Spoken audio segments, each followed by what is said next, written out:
I see a lot of students pull their cart up to the side of the green, grab a golf club or two, walk to their ball. They've gathered no information, they have no plan, and they probably have the wrong club. So after I've chosen my club using my 3-club system, I'm going to go over to the halfway point between the ball and the hole, gather some information, visualize trajectory, landing spot, and roll, and then come to my golf ball with some information and a plan and the right golf club. Here I've chosen 2 of the 3 clubs from my system, and I'm not sure which one I'm going to use until I get to the golf ball. If you have indecision as to whether to use a 7-iron to chip perhaps, or a pitching wedge to lofted chip, always choose a club that has more loft. If you choose the club that has the lesser amount of loft, you might try to add loft to it. By choosing the club that has more loft, you can give some loft back. It's always better to give loft back than it is to try to add it on. So I've got a landing spot in mind. I've chosen an old cup that was cut halfway between myself and the hole. I'm going to take my pitching wedge and hit a lofted chip. My stance is narrow and slightly open. The ball is back in my stance nearer the inside of my right foot. I'm going to choke the handle, lean it forward, put about 70% of my weight into my left side. Take a couple of rehearsal swings, and I'm going to base the length of my rehearsal swing on my landing spot, not on where the hole is. Step into the shot, get myself set, and think about duplicating that practice stroke.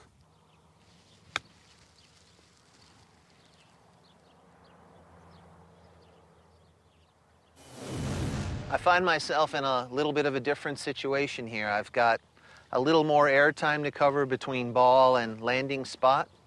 I've got a little less ground time between landing spot and the flag itself.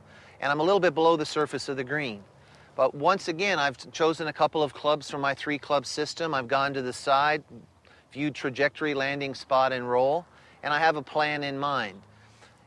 Because I've lost sight of the mark that I chose from the side, I'm going to try to fly the ball to the front edge of this bunker, which is my landmark and my new landing spot. I'm going to decide between these 2 golf clubs once again. The pitching wedge is for a lofted chip. The lob wedge is for a low pitch. In this situation, I'm going to choose the club with more loft and give a little bit of the loft back. I'm going to try to fly the ball about 60% of the distance and let it roll the latter 40. Once again, I take a couple of practice strokes based on my landing spot or the landmark on the side of the green. I step into the shot, play it off my back foot on the inside of my right heel, lean the handle forward, take a little bit of the loft off, slide my hips and my body left so that about 70% of my weight is there. Get into the habit of walking from your golf bag to a point halfway between the ball and the hole. View the shot from the side. Visualize trajectory, landing spot, and roll. Don't go from your golf bag or your golf cart directly to the ball.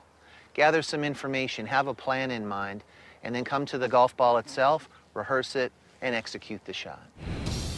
Walk to halfway point between ball and hole before going to ball. Visualize trajectory, landing spot, and roll. Pick landing spot on green or a landmark off the green if necessary.